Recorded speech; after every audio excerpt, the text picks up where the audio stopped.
Welcome to Arise Life, a community of believers being equipped, empowered, and released into their destiny. For more information, go to ariselife.org or follow us on Facebook, Twitter, or Instagram. You know, stories are literally everything. Anytime you try to understand data, you need a story. What does this data mean? Where does it fit in the larger scope of things? But we also all have a story, right? A story of our lives, right? We have our stories. Our stories are what happened to me, but also what does it mean, right? So do you guys know the difference between a tragedy and a victory? You like one of them, you don't like the other, right? Let me map you a tragedy and a victory. Ready? Watch this. You start out okay, it gets really, really bad, right? And then you come to the final chapter. In a tragedy, which way do you go? For a victory, which way do you go? They're identical story up to the last chapter. Jesus dying on the cross. The Jews had this whole thing. We get a Messiah. The Romans find out about it. They kill him. We go get a new Messiah. Anybody got a story like that? It's just cycles, right? Of it's all bad. I get a dream. It starts to get better. Then it dies. Blink twice. No, nobody? All right, okay. I get a friend. They are my best friend. They betray me. I kill them. I get a new friend. Don't say yes to that, please. No. Like some people are like, whoa, I didn't realize we were doing confession.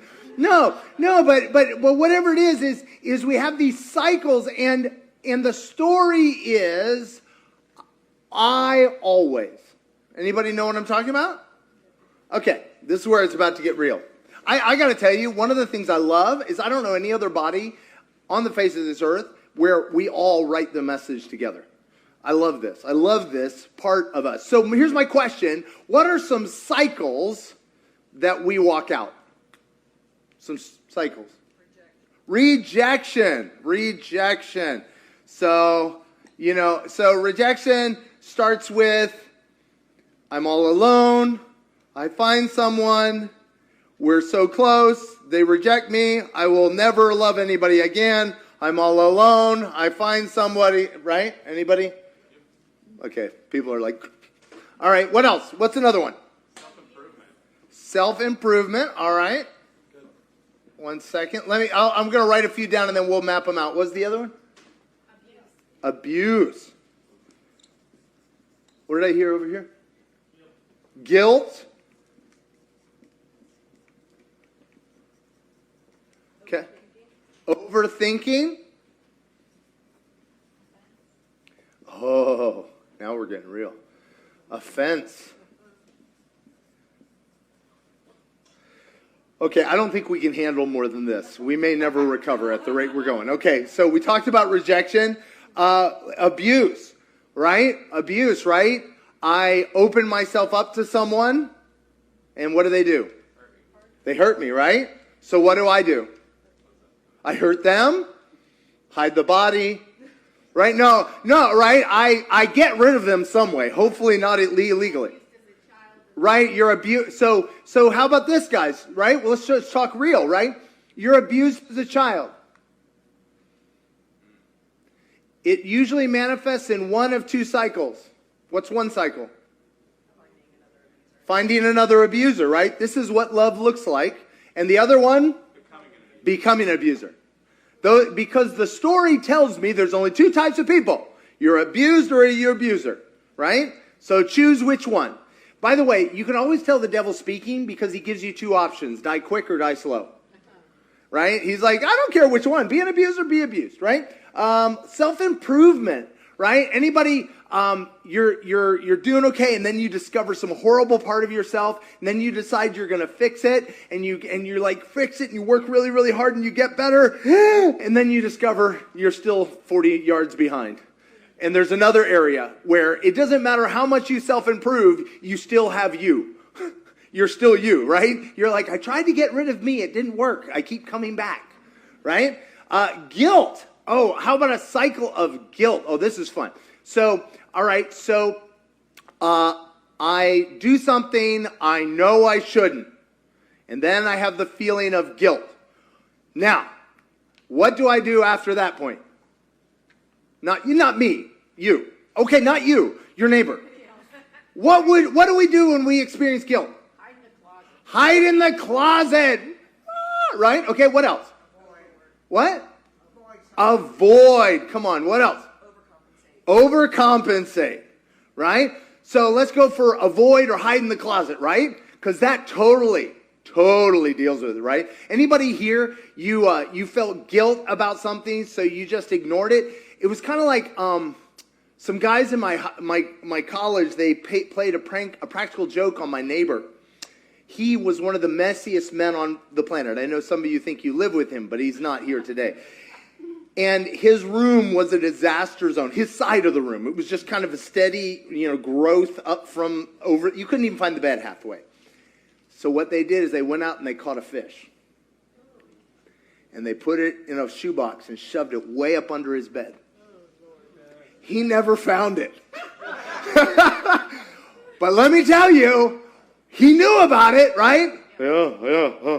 Anybody done this? Like you're like engaged in some behavior that has a smell and you're constantly going and moving on. All right.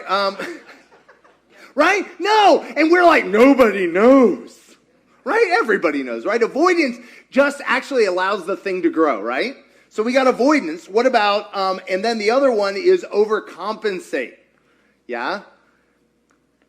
Right? And that doesn't work out either. Okay, how about overthinking? Let me think about it. Right? So overthinking, right? Who here, you figure out all the possible ways you can die. Yeah? And you map them out in detail so that you can block every single one. And then the devil comes in by a totally different door. All my planning out the window, right? And so you get up to this point where the hamster is spinning so fast on the wheel. Have you ever guys seen that? Where the hamster's going and then he trips?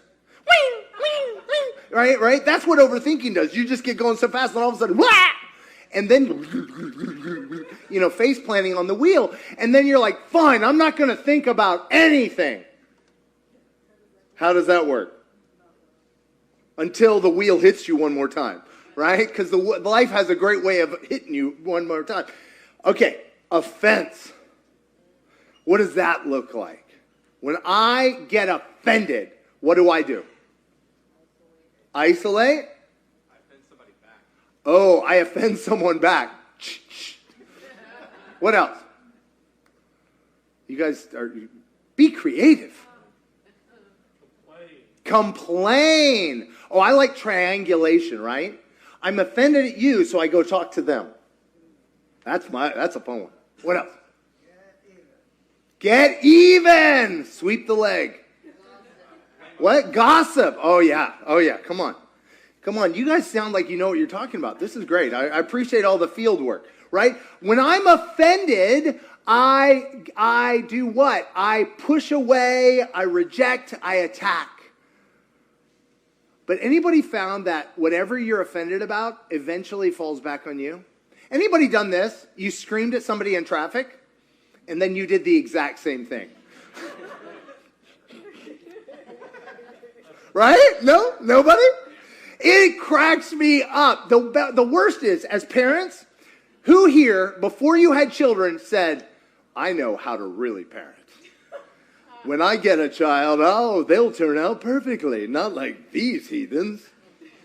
This is why you're going to Kids Arise. You'll get your theology. Listen, let me tell you, theology goes to die with children because they don't put up with theory. They need reality, right? And I always love that, is there's no greater shame when you realize your children are worse than the children you already judged. And all that offense falls on you. The thing about it is, again, is the thing about stories is if we don't change the story itself, the meaning of the story will keep doing the same story. My story is one of rejection. Was Jesus rejected? Yes. Was that his story? No. No. Was Jesus abused? Yes. Was that his story? No. Was Jesus abandoned? Yes. Was that his story? See, the end of the story determines the meaning of the story. Do you like your story? Do you think there might be a better story? Then how about we let him redefine our story? And so today I want to take us into one of those stories. And it's one that's been on my heart for a while. And it was so great because Masha, I was thinking about it. I wasn't talking to Masha. Yeah, go ahead. So I had this little encounter just being out and about with this lovely lady. And I had a kind of a sense for her and a word for her. I said, do you know a character in the Bible called Queen Esther? And she said, oh, I think I've heard about her. I said, well, she was sex trafficked and ended up defining a nation and shaping a destiny of a whole nation coming out of sex trafficking. And the lady was like, it just opened up like a whole can of worms, you know. And she started opening up and saying how she was abused as a child and how it defined her entire story, just going from abuse to abuse and trying to destroy her image, you know, just because of that abuse. Come on. But I was then prophesying that her middle name was Chosen. And I said, you are chosen. That's the reality about who you are. I said, go and read about Queen Esther, because there's just so much about your story that's going to coincide with the story of Queen Esther. Come on. So I don't know about you, but I grew up with the Sunday school version of Queen Esther. And even in my teenage years, I was like, something doesn't sit right about this story. Anybody been told stuff in church, you're like, this is good. And you're like, it doesn't seem good. That doesn't seem healthy. Okay, we're going to rip the Band-Aid off, because what I want to say is, as good as the story you were told of Queen Esther, it's better because of what she went through. You guys ready? So grab your Bibles, open up to the book of Esther. Makes sense, doesn't it? And Nehemiah, Ezra, Nehemiah, Esther, east by northeast. You can find it right there about 2/5 of the way through your Bible. Chapter 1. This is what happened during the time of Xerxes. Okay, that's helpful. Xerxes, who ruled over the 127 provinces stretching from India to Kush. At that time, King Xerxes reigned from his royal throne in the citadel of Susa. Helpful. And in the 3rd year of his reign, he gave a banquet for all the nobles and officials, the military leaders of Persia and Media, the princes and the nobles of the provinces were present. Anybody have some questions? If you don't have questions, you are just too smart for school. No, give me some questions. Who's Xerxes? Okay, what else? Where's Cush? Is it cushy? Is it a good place to live? What else? If you don't ask questions, you don't get answers. When did he start raining? When did he start reigning? When is this, right? You know, I got a question. What's not in these 3 verses? There's no context. There's also missing Esther. I thought we were reading about Esther. Who the heck is Xerxes? These are really good questions to ask, and when you ask good questions, you get good answers. All right, you guys ready? I'm going to lay some stuff out. I'm going to lay some knowledge on you. Y'all ready? Some of you are going to be super happy. Some of you can come back in a few minutes. All right, so I want to pull this up. I want to put it because context matters. Right? Does your childhood matter? It's the context of your life. Does your early life matter? Yeah, so here's the context. So the context is this. Let me give you an outline really quick of the Bible. You guys remember God shows up and talks to a dude named Abraham. It's around 2100. And Abraham goes out and he follows God. Can we pull up that map? The next one, yep. The one with the bar on top and the bar underneath. theoretically. Maybe I didn't put it in there. I don't know. Anyway, we'll just say this. There it is. You're awesome. So 2100, Abraham, then he starts out in that place where the number 1 is, where his dad left. His dad came down by the Persian Gulf and went up to there. His dad only went halfway. Whose parents only went halfway? Whose parents didn't go any way at all? I've got good news. It doesn't matter where your dad stopped, you start. And God can write a new story. So Abraham goes out and he goes to the land, whereas number 2, God says, I'm giving you this land, but there's going to be a 400-year delay. Awkward. Aren't you glad Abraham didn't say no to that? Right? But anyway, so then they end up, Joseph goes down, we talked about that, goes down to Egypt. They're there 400 years. Moses leads them out back into the land of promise, and God says, okay, 1400 is Moses. And then God says to him, he said, listen, you can't stay in the promise by yourself. You need me. If you try to do it on your own, it's not going to work out so well. Anybody have some evidence in your life of that? Like you get the promise and the promise almost kills you, right? And so the time of Judges from 1400 to 1000 is over and over again. It says every man did what was right in his own eyes, and they ended up slaves of the nations around them. So up comes good old King David, right? A man after God's own heart. We'll do David eventually, and he's so encouraging because he's such a mess up. I don't know. But anyway, King David reigns in Israel for, 40 years, and then Solomon for 40 years, and then the kingdom comes apart. And then finally, the result is in 586, like God said, they got kicked out of the land of promise. How did they get kicked out? They invited the Babylonians, and the Babylonians took over. Anybody here partnered with somebody and they took your lunch money? Right, there you go. So the fall of Jerusalem but look at this. God said, if you try to live in the land of promise on your own, you are going to get kicked out of it. Look how long it took.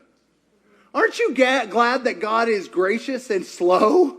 He's like, no, really, one last chance. One last chance. One last chance. God is not this capricious God who's whacking people. It's almost 1,000 years, 800 years. So anyway, so the fall of Jerusalem, and he said, before they left, he said, you'll go into exile, but you will come back in 70 years. So be ready, be ready. And guess what? The Babylonian Empire fell, and in 536, the Persian Empire took over, and guess what? They came back. Okay, math majors, how much time has elapsed? Between 586 and 536. Ding, ding, ding, ding, ding, ding. This shows you God does math different than you and me. Daniel, so everybody's thinking 70 years from 586, but guess what? Daniel, the first time that Jerusalem got taken over the Babylonians was 607. And Daniel in 536 went, oh, it's been 70 years since that. Maybe God will bring us back. Aren't you glad God does math different than us? And so this is 70 years from that first time, not when Jerusalem fell. And so God brings them back. He makes a way for them to come back. Isn't that wonderful? And all the Jews go traipsing back. And what do they go back to? Rubble. Anybody here been invited into a destiny by God and you're like, it will be amazing. And then you got there and it was rubble. All right. So here's where we pick up our story, because Cyrus has a son, Cambyses II, who then has a brother who it turns out he was being impersonated by a magus, who then gets assassinated by Darius and 6 of his buddies, one of whose name was Atantes. Not Tonto, but Atantes. Anyway, and so Darius takes the throne. Darius is now a great king of Persia, and Darius is going out and he's conquering everything left and right and center, and they're taking over the known world, and they go over in all that green area, and then way up into Turkey, all the way to Greece. They're taking over. It's one of the greatest empires in history, and Darius is taking over. And Darius realizes he's dying. And so he makes his son Xerxes king. And do you know how he makes him king? He marries him. This is creepy. Sorry. He makes him king But one of the ways he does it is Atantes, the guy who helped him set up the kingdom, has married Darius's sister. And so their kid becomes Xerxes' wife. Is that weird? So what does that make him? You listen, I grew up in Kentucky. We have very interesting family trees. I'm telling you, right? So his mother-in-law was his aunt. Anyway, okay, so here he's married to a mistress, and that's kind of the way they sealed together the power. A mistress was a mess. Actually, she wasn't. She probably was better put together than Xerxes. But anyway, and Xerxes, right off the bat, his brother tries to take him out. In the first 3 years of his reign, he faces 3 revolts. Everybody's trying to kill him. You know how you're not paranoid? It's when they're actually trying to kill you. So literally, everybody's trying to kill him. Would this give you a complex? Right? And so here he is. He's in the middle of this, and he throws this feast. Now, you guys remember, you guys read the book. But he throws this massive feast in the 3rd year of his reign. The reason he threw this feast is his army was completely depleted from taking out a revolt in Egypt. But he still has to finish his dad's work. He's trying to take Greece. You guys remember Sparta? Right? He's trying to take Greece. And so he's getting this army together. So he throws this feast as a way to raise funds and awareness. Basically says, if you come, it's a 6-month-long feast. 6 months. Basically, he says, join my party, bring money to the power, bring power, bring your stuff to the party, and we're all going to have a great life. You can enjoy all this stuff all the time. Join me. So he's trying to raise another army. And he invites everybody, all the guys, and then at the very end of it, he goes, dude, you know what? I'm going to have Queen Vashti, a mistress, another name for a mistress. I'm going to have her come out with her royal crown. Why is she coming out? 2 reasons. Now, some of you have heard something different, and this is a total side point. But listen, if you're reading the Midrash and the Mishnah, which are rabbinical writings about the Bible, those were written about 700 or 800 years after this fact. And they don't make sense. Just saying that. But anyway, Vashti, or a mistress, comes out, and she's standing there. He says, I want her to come out. Why? Because she represents the other power in the kingdom, Atantes' family. She represents that power. And so, do you think she chose to be married to Xerxes? They were born together at the same time, 519. They probably grew up around each other, probably hated each other's guts. Anybody know anybody like that? You went through school together, you're like, right? Nothing can kill attraction like going through school together. I saw you, right? Anyway, and so they're married together, but she thinks she's from the better family. Anyway, so he says, come out, show that we're united in this. And what does she say? No, because she's been holding her own party with all the women, building her own power. Now, we have a man who is rightfully paranoid. And everybody, and all the men, they go, oh, dude, can a woman standing up to a man? And all the women are gonna take notes from this, and they'll actually think that they can stand up to a man. Is that a bad idea? Okay, wow. Okay, we need to try this again. Some of y'all, I'm really worried about y'all. Is this a bad idea, women standing up to a man? Okay. Oh, I'm so confused. All right. A woman standing up to a man, is that okay? Okay. Whew. Man, I was like, we got to go get ready, y'all start over. I don't know. Oh, wow. Okay. I don't know. All right.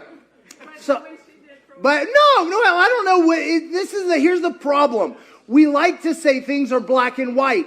Xerxes was not a nice guy. Amestris wasn't a nice lady either. When she was dead, when she died, she had 14 people killed to be buried with her.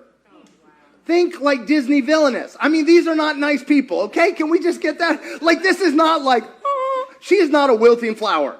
This woman is hard as nails. She is, and so anyway, so they're this is a fight for power that's going on. Anyway, so they go, get her. So he just removes her queenship from her. And the guys are like, man, you're all by yourself. You should get you a babe. That's literally what the text says. It says, go throughout the kingdom and collect all the good-looking ladies, and you get you some. Isn't this a great beginning to a biblical story? To a romance. I like that. Oh, right? And so there's a girl by the name of Esther. You know what Esther means? It means the goddess Ishtar. She's got a pagan name. Her real name is Hadassah. She's a Jewish girl, but she is an orphan. And the guy who's looking out for her uncle, is named Mordecai. Mordecai means follower of Marduk, the god of the Babylonians. So he's obviously a great Jew. Also, what is this? This is 483 BC. And so we're about 30 years on. Why haven't these Jews gone back to Jerusalem? It's been 50 years. Why do you think some Jews may not have gone back to Jerusalem?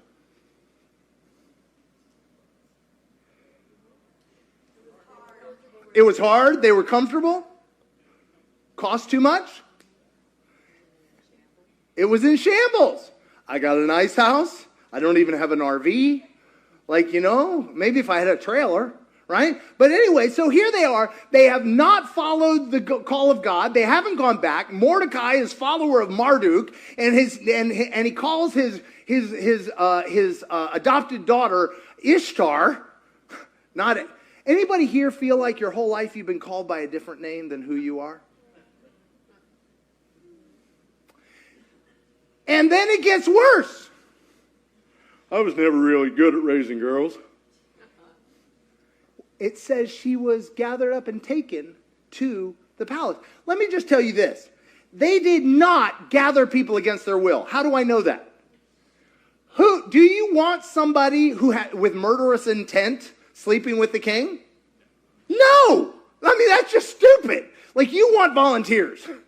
I'm just saying, and so she in some way has been volunteered or volunteered.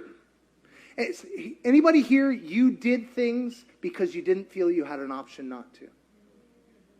Just saying. Is this not grade A victim material? But she gets there and she works hard. Think of the Miss America contest. She does everything. She goes with the whole program. She becomes the best beauty pageant contestant ever. She works on her walk. She does the swimsuit competition. She does all these scents and lotions. And she does whatever they tell her to do, she does it. Whatever they tell her to do, she does it. Whatever they tell her to do, she does it. Does that sound like a strong woman?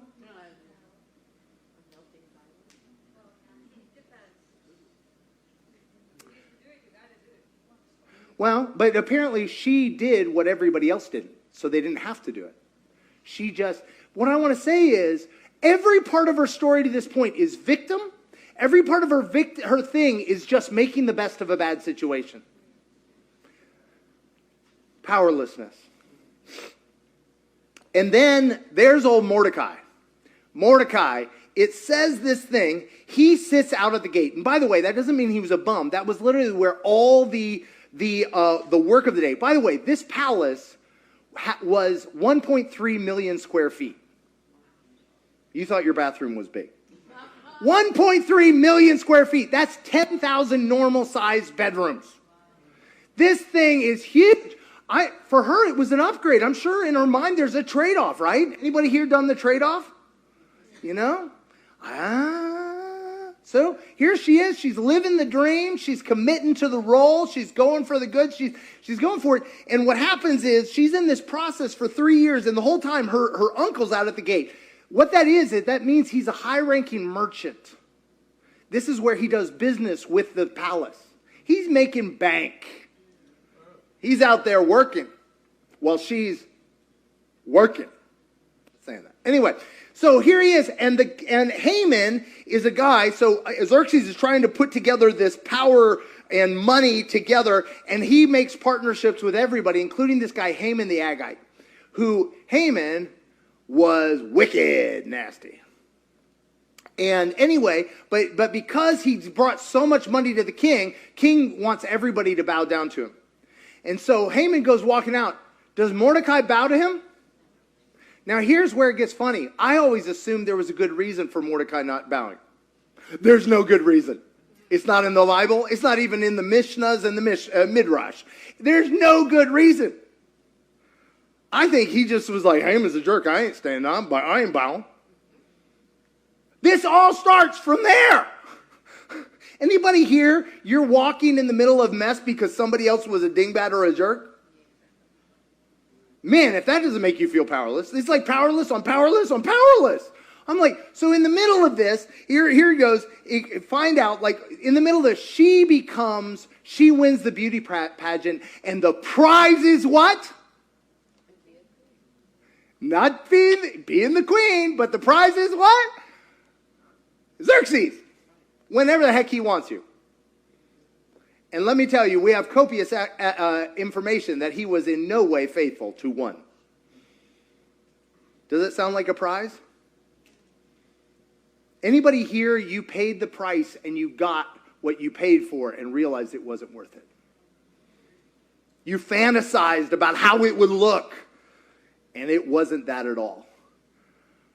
Here she is in the middle of this, and then we're wrapping up. This keeps going. 470, in the middle of all this, Xerxes goes to war with Greece, gets his butt handed to him. Oh, yeah. Yeah. So they've been married for a while. Now, she doesn't see him much because he's on the road. You know, he's got one of them road jobs, you know, living in Motel 6 out in Greece and whatever. Anyway, and he's on the road with all this. And so she's just back there, you know. Honestly, she's probably pretty glad she doesn't see much of him. Just being real. Anyway, but the problem is he gets his butt handed to him. So here we have a guy who's paranoid and beaten. Ladies, is that hard to live with? There's not a word for how hard that is. It's terrifying, right? And especially if he's known to be violent, which he was. Violent, paranoid, and a loser. And so he comes back and he spends all his time. He decides his dad's palace of 1.3 million square feet is too small and he builds another palace. So he spends his time just blowing money. And so he's out there. So 470 is when this all goes down, and and Haman gets all ticked off, right? Because at Mordecai not standing for him, not bowing to him. So he decides he's going to take out all the Jews.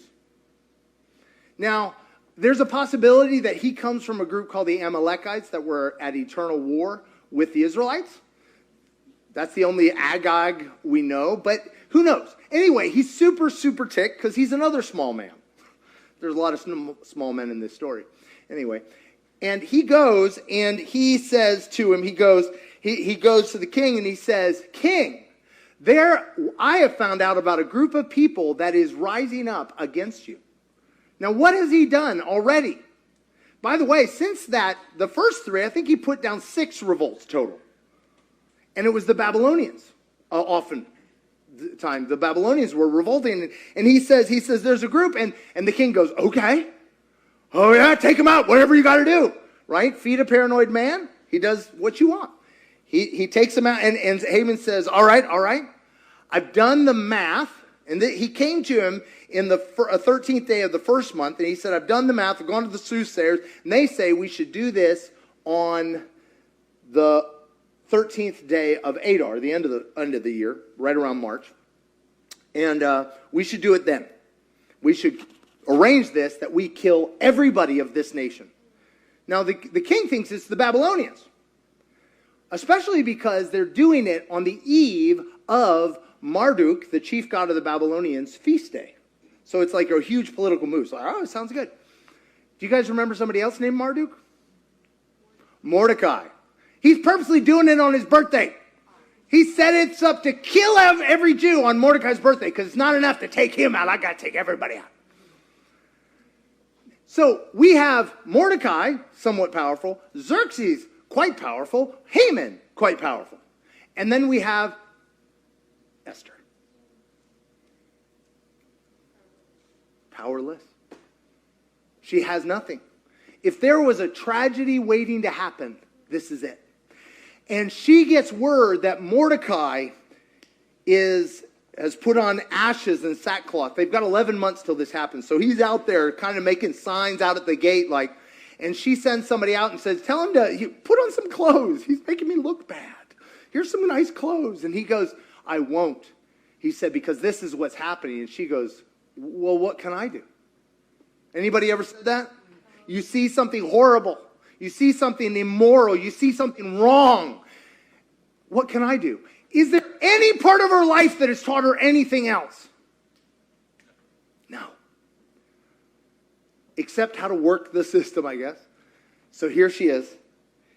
And Mordecai says, maybe this is why you've been put here. I don't know about you, but at that point, ladies, I would have lost it on him. I'm here because of you, you dingbat. You know, one of the things about being a believer is we have to hear God through broken people. We have to be able to recognize the voice of God in broken people.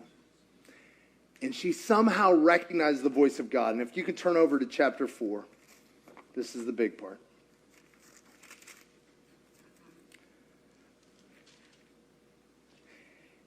When Esther's words were reported to Mordecai, he sent back this answer. Do not think, verse 13, that you are in the king's house, you alone of all the Jews will escape. For if you remain silent at this time, relief and deliverance for the Jews will arise from another place. But you and your father's family will perish.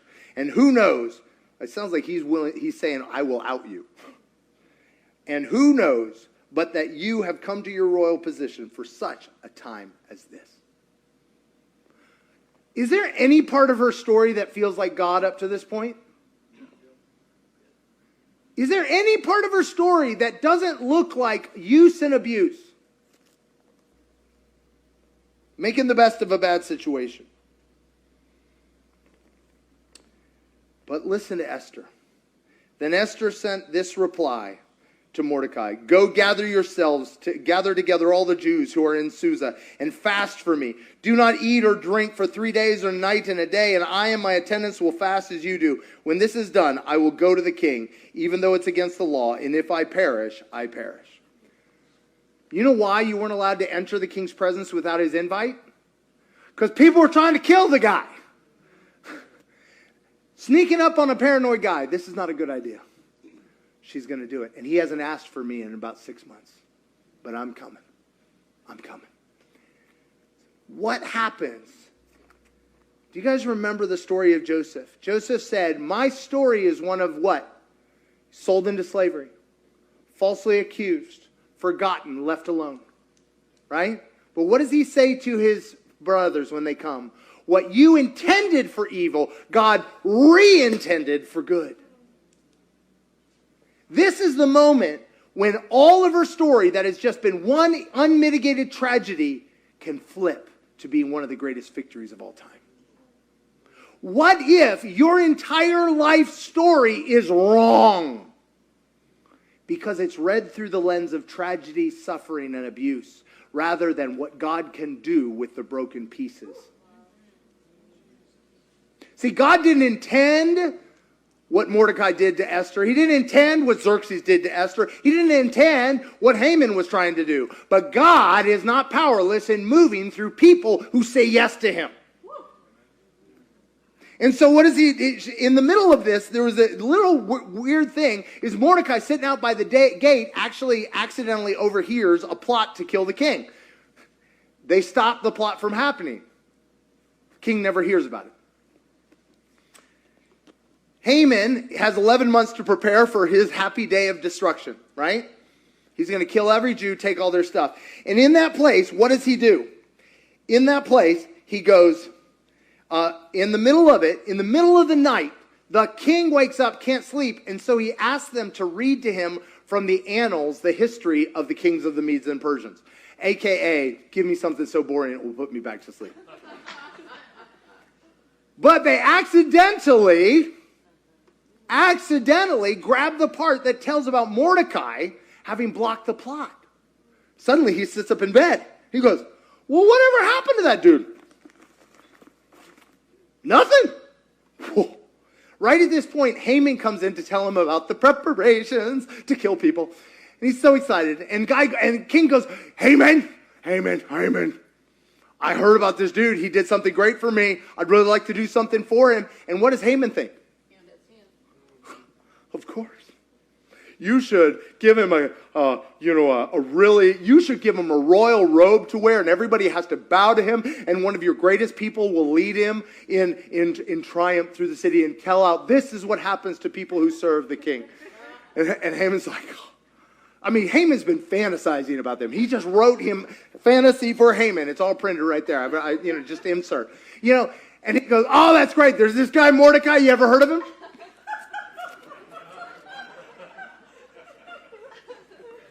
Mordecai, the worshiper of Marduk? Doesn't even know. He said, yeah, that dude, yeah.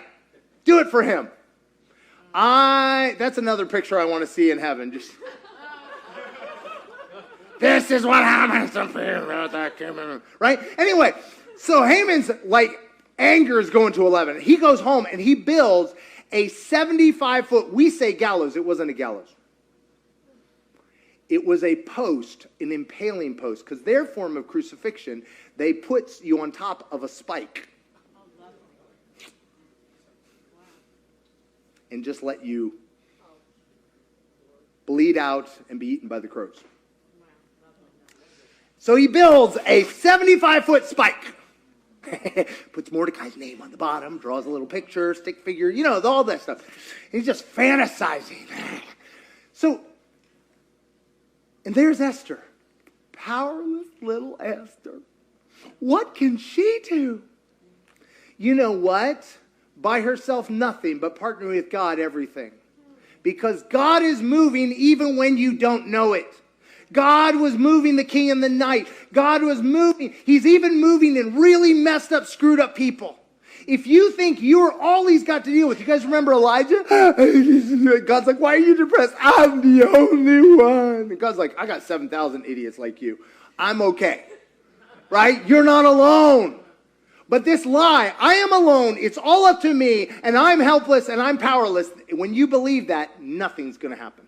Your life is over, and your life is a tragedy. But Esther grabbed a hold of her moment. Said, okay.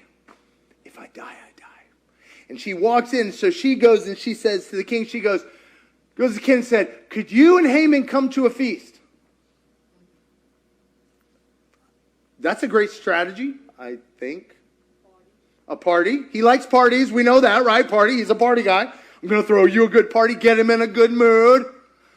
I personally don't think she knew what she was going to do. Here's why. Because she did one night, and at the end of it, she did another night.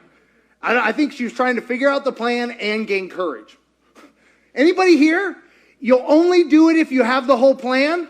Guess what? Then you'll never do it. My planners, I'm a planner. Nothing will paralyze you more than having to know every detail. Did she know about what happened with Mordecai and with the king reading the annals? No, it doesn't apparently seem so. Did she know? I guess she knew that that's not true. She knew that. But she didn't know all that was going on behind the scenes. You can't know everything, but God does. And so she does the feast. She goes, let's do another feast. Breathe into the bag, right? That's me, because this is the big moment. And then the final moment, she goes, oh, king, while Haman's not there. Or she talks to him, and then there's this whole scene. It's beautiful.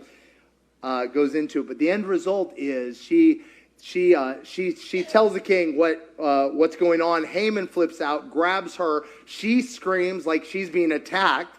Remember, helpless woman being attacked all her life?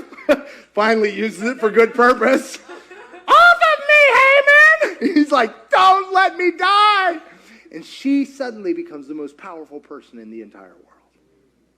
In one moment of partnering with God, and in fact, has this genius idea, because the law of the king can't be changed, this law that every Jew can be attacked on this given day without any repercussions. She said, but if you will give them the right to assemble and defend themselves, and anybody that attacks them that they kill, they get their stuff. And what happened is, instead of the Jews being wiped out, they actually got all of Haman's allies' stuff. And what was meant to annihilate the Jewish people actually served for their promotion. And Mordecai became the trusted advisor of the king. And Esther lived out her days. But to this day, the Feast of Purim that celebrates Esther is one of the most fun times in Judaism. I just want to say this. What's your story? What's the overarching story of your life? Is it one of offense, guilt, condemnation, abuse? If it is, what if God wants to flip the script on your story? A lot of times we're like, well, if I just need to change all these details and then I'll be okay. Did Joseph have to change his details to be okay? No. He met God in the prison and God pulled him out of the prison. Esther met him in her, where she was sex trafficked essentially. God can meet you where you are. Oh, well, if I just change this. Anybody here, you've changed the people in your life 43 times and you still have the same story? You are the common denominator. But what if you don't understand your own story? What if God has given you a new story? And I believe many of us in this year have heard promises of God. Promises of God of what he wants to do, and it seems impossible. The answers we give to God when he says the promises, what do we say? Yes. You say yes. Pray for me. When God says a promise, the promise of God is always impossible and ridiculous. Out of reach. When God gives a promise, what do we often say? Huh? Okay? I'm not good enough? God, you know my address. If you want to bring it, I'm not opposed. I'll sign for it. I'm not worthy. Good luck with that, God. Right? But what if the very promises of God are indicators that he wants to totally flip the meaning of our story? Because in that day, Esther realized that everything she believed about herself was wrong. She wasn't powerless and hopeless in the least of these. She was the most powerful woman in the world, man or woman. So I just wanted you to take a moment. I want you to close your eyes. And I want you to ask God, what lie am I believing? What's the story I'm believing about my life that keeps me from saying yes to your promises? What's the lie? The story I believe.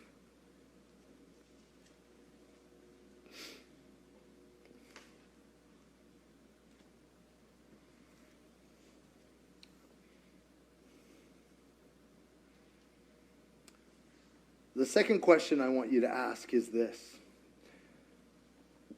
What are the things in my life that I say are keeping me from the promise? The things that are too powerful, the Xerxes or the Mordecais or the Hamans in my life.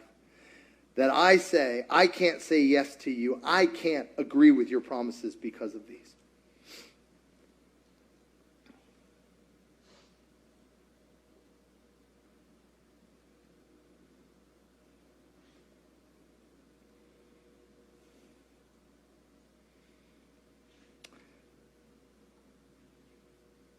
And the final question is this. God, what do you want me to do today to partner with you for the promise that goes directly against that story I've known and allows you to write my new story of victory? If we could have the worship team come up.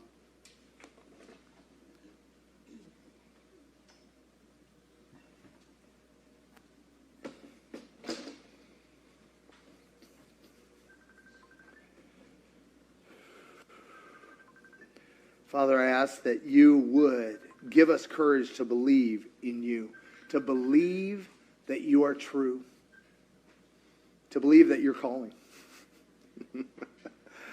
Lord, to believe that your promises are yes and amen to us. That no matter if the entire story of our lives is helplessness and despair, that somebody else has got to do it or that you have a destiny and a hope for us. If we could stand and worship him together.